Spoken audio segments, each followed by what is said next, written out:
Nako, breaking news po ito. Signal number 5 na. Itinaas sa Nueva Ecija ng bagyong uwan. Nako po mga kababayan. Ang Baler po, binayo ng binayo ngayon. Nawalan na po ng power supply. At pati po Bicol.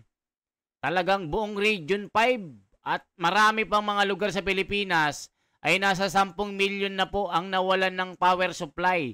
So dito sa Nueva Ecija, nako po, signal number 5 na. Grabe, nakakatakot mga kababayan. Dito sa amin po, malakas na rin po ang ulan at talagang binabayo-bayo na rin ang mga kabahayan dito. So ngayon mga kababayan, ngayon lang po tayo nagkaroon ng power supply.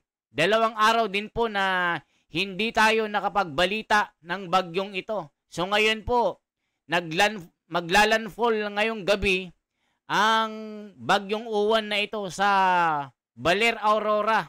Ang Nueva Ecija, binabayo na. Ito po ang balita mga kababayan, panoorin nyo po. Iniakyat sa signal number 5 ang Nueva Ecija dahil sa Super Typhoon Uwan.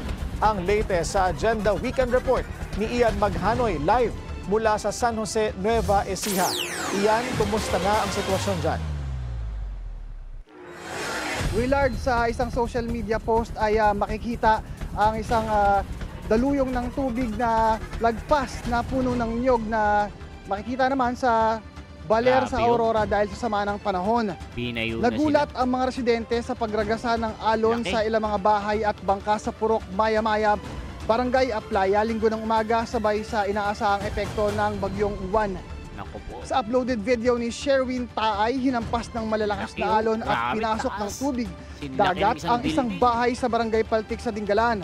Pero bago ito, kabilang ang Nueva Ecija at Nueva Vizcaya sa 21 rehiyon sa Pilipinas na itinaas sa signal number 3 kasabay ng inaasahang paglandfall ng Super Typhoon Uwan. As of 2 p.m. nitong linggo, inakyat na sa signal number 5 ang lalawigan. Pag-alis natin dun kanina, pasado alas 3 ng hapon, ay nagsimula ng sumama ang panahon sa Bambang, Nueva Vizcaya. Pero kaninang madaling araw ay manaka-nakana ang pag-ulan sa mga bayan ng Caranglan, Nueva Ecija, kaya nagsimula ng pumatak ang manaka-nakang pag-ambon. Sinamantala ng mga residente ang panahon para mas patibayin ang pundasyon ng kanilang mga bahay na nakatirik malapit sa ilog. So yan, grabe. Kasi po naramdaman na namin yung panahon, ito na po, parating na yata. Talaga kami po na bilang isang mamamayan po ng bayan ng Caranglan, pinaghahandaan po na namin itong ganitong panahon. Hindi, 5 na, signal number 5 na. Grabe, buong Pilipinas po ito mga kababayan. Isa na ng lokal na pamahalaan ang mga kabahayan para sa preemptive evacuations dahil alas 12 ng tanghali ay naramdaman na ang malakas na buhos ng ulan. Kaya ang Local Disaster Risk Reduction Management Office pinangunahan na ang pagsugod sa mga flood-prone areas na mga kabahayan para mag-anunsyo ng preemptive evacuations o maagang pagpapalikas. Gayunpaman, wala ni isa ang nais lumikas. Pero ayan mga kababayan, nako po, sabi dito maglalandfall na ngayong gabi. Grabe ang bagyong ito si Uwan. Sinasalanta na po ang buong Pilipinas. Nueva Ecija, itinaas na sa ika-5 alerto na bagyo. So ngayon mga kababayan, dito lalabas po ang issue na naman ng flood control sa pagnanakaw ng mga buhaya. Dito po ilalabas ng kalikasan ang sama ng mga buhaya ng mga magnanakaw na kinain ang pera ng taong bayan. Kaya tignan nyo po mga kababayan, kasabay po ng bagyong ito na si Bagyong Uwan, siya naman ang pagsasagawa ng malawakang pagtitipon o rally ng mga malalaking reliyon. Kasama po ang respetado na Iglesia ni Cristo ngayong darating na November 16 hanggang 18. Malaking kaganapan po ito sa Quirino Grandstand. Nationwide po ito mga kababayan. Na ang tanging hiling po, transparency and accountability. Kailangan managot ang mga tunay na may sala na wag magtago ng kung ano-anong, kung sino ang may kasalanan dito. Kaya tignan nyo, pati kalikasan, galit na galit na. So ngayon po mga kababayan, ituloy po natin ito. Sa Bangbang, Nueva Vizcaya naman, 7 pamilyang pawang nanggaling sa mga flood-prone areas ang sa ngayon ay pinipiling pansamantalang manuluyan sa evacuation centers ng barangay San Antonio North at Magsaysay Hill. Giit na mga bakwit, mas ligtas ang kanilang buhay sa loob ng evacuation centers kumpara sa kanilang tinutuluyang bahay na minsan ang hinagupit ng bagyong Pepito. Binigyang diin naman ng lokal na pamahalaan ang pantay na pamamahagi ng relief goods sa mga bakwit, gayon din ang kanilang maayos na tutuluyan. Kasi nung bagyong Pepito po, nailipad po yung bahay namin, sir. As in talaga wasak yung bahay namin. Kaya may phobia na po kami, kaya lumikas na po kami. Nasa nasa loob ng covered court ng barangay. At the same time, yung covered court kasi andun na rin yung barangay hall nila. Willard, sa gitna nito ay nananalangin ang mga residente at mga lokal na pamahalaan na sana atong Super Typhoon Uwan ay numipis na upang wala ng mga residenteng maapektuhan na bunsod ng bagyo dahil kabilang nga ang Nueva Ecija at ang Nueva Vizcaya sa itinaas sa signal number 5 ng Pag-asa. At samantala dito naman sa aking kinatatayuan sa Nueva Ecija, partikular sa San Jose City, ay makikita nyo sa aking likuran ang mga hapuno at halaman na patuloy na hinahampas at pinapasayaw ng Super Typhoon Uwan dahil point of clarification, Willard, hindi ganun kalakas yung tubig ulan na bumubuhos dito pero malakas po yung hangin. At inaasahan naman na alas 8 ng gabi ay ang landfall ng Super Typhoon dito sa San Jose City, Nueva Ecija. So yan mga kababayan, ngayong gabi ay maglalandfall o tatama sa lupa ang halimaw na bagyong ito. Hindi pa tayo nakaka-recover sa masamang pangyayari dahil po sa pagnanakaw ng mga buhaya sa lipunan. Ngayon po, ito na naman ang mga bagyo na sumasalanta sa atin. Ang bagyong Tino na sumalakay at sinira ang syudad ng Cebu na siya namang nadurog ang mga bahay ng mga tao doon. Ilang buhay ang nasalanta na nawala. Ayon sa mga balita po, 208. Hindi pa hindi pa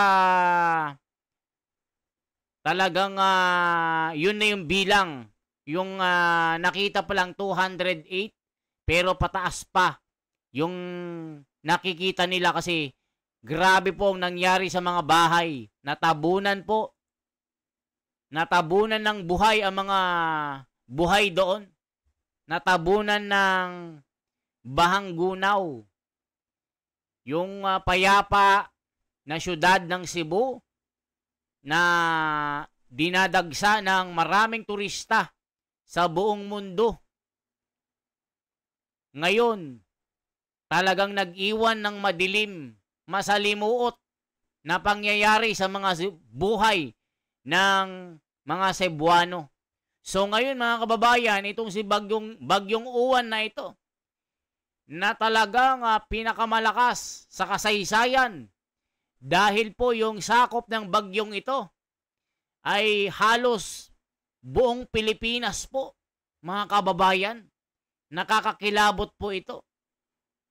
Kasabay po ng mga pangyayari ng mga isyu ng korupsyon sa Pilipinas na pinagnakawan ng mga kurakot, na mga demonyo, na mga buhayang ito na nasa gobyerno ngayon, pilit pa nilang pinagtatakpan at talagang inililihis ang tunay na pangyayari. They are like bending the law. Am I right? Boying Remulla, yes sir! So ngayon mga kababayan, nako po, ito na ang masalimuot.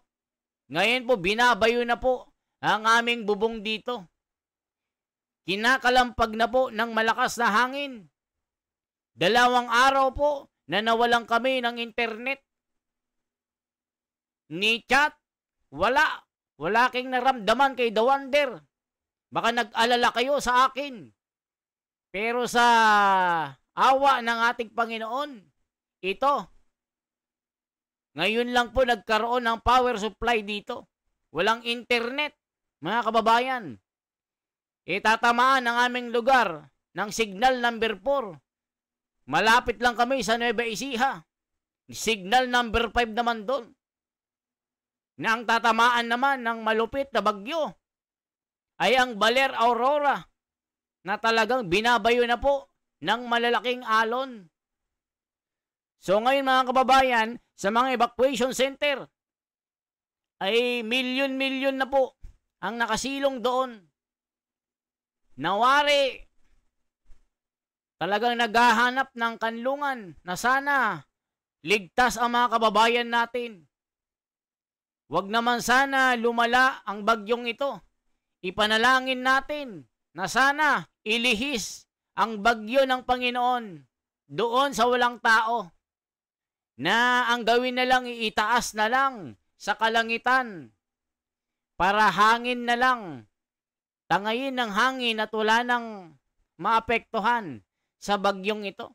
So ngayon po, kasabay po ng mga malawakang rally na gaganapin. Talagang galit na ang tao. Transparency and accountability. Dapat makulong ang makulong. Managot ang managot. Huwag itago ang katotohanan. Ganyan po mga kababayan. Ngayon, ang dami-daming naglulutangan. Paninira po sa rally na gagawin ng Iglesia ni Cristo. Pinaparatakan po na binayaran daw ang mga miyembro ng 3,000 each member. Nako po. Halatado na bistado na paninira lamang ang ginagawa nyo. Hindi nyo po mababayaran ang prinsipyo at ang gagawin ng Iglesia ni Cristo na rally, talagang ito ay mangyayari. Walang makakapigil kahit bagyo pa yan ni Uwan. Mangyayari ito. Yung mga paninira nyo po, wala. Alam nyo na yung mga vlogger dyan na naninira. Sana ang tawag dito, mag-isip-isip kayo na yung mga paninira nyo ay walang katotohanan. Kahit anong gawin yung paninira sa rally ng Iglesia ni Cristo, hindi nyo mapipigilan. Sinasabi pa nila, hindi daw pupunta ang mga miyembro. Nakita ko lang sa mga vlog na mga vlogger na bayaran. Ito po ay binabalita lang po natin. Siyempre, pinagtatanggol ko lang din ang kapatiran. Hindi nyo po mababayaran ang mga miyembro. Dahil po, tulad nga po ng nangyari noong January 13, Noto Impeachment versus Sara Duterte, lahat po ng kapatiran, 1.8 million at sobra-sobra pa sa buong Pilipinas, pumunta yan na kusang loob. Pumunta yan dahil po sa aral na sinusunod nila. Dahil ang pamamahala, pag may bilin at tagubilin, ay buong puso nilang susundin. Ito ay tawag ng pananampalataya at respeto sa pamamahala. Na yan po ay doktrina sa bawat isa na miyembro ng Iglesia ni Cristo. Kayo na naninira, sabihin nyo na lahat ang gusto nyong sabihin. Pero, ang lahat ng inyong paninira ay walang katotohanan. Kahit magsisisigaw kayo dyan, kung ano-ano pang mga sinasabi nyong paninira, para lang i-discredit ang katotohanan. Kahit anong gawin nyo, hindi nyo mapipigilan ang malawakang rally na ito. Kahit anong gawin nyo, bumagyo man o ano, Typhoon Uwan man o mas malakas pa, walang makakapigil sa malabagyong ito na pagtitipon ng kapatiran sa November 16 to 18, kahit ano pa yan na mga paninira nyo, wala kayong magagawa. Mangyayari ang dapat mangyari. Isigaw ang transparency and accountability. Ang rallying ito ay hindi gaya ng mga nagrarally, na gaya ng mga nakikita nyo. Itong rally na ito ng kapatiran, isa po itong organized, tahimik, at talagang edukado ang mga tao dito. At peaceful ang gagawing pagtitipon. Hindi gaya ng iba na nanggugulo. Yan lamang po ang aking opinion. Gaya ng sabi ko, kahit anong gawin yung paninira, wala kayong magagawa. Kahit anong gawin yung siraan nyo ng siraan, pero hindi nyo mapipigil ang rallying ito. Alam nyo ang katotohanan. Lahat ng mga sinasabi nyo, mga paninira lamang. Okay? Ito lamang ang aking bahagi. Once again, ako si The Wonders Philippines. Isang like, isang share po, at isang subscribe. Salamat po.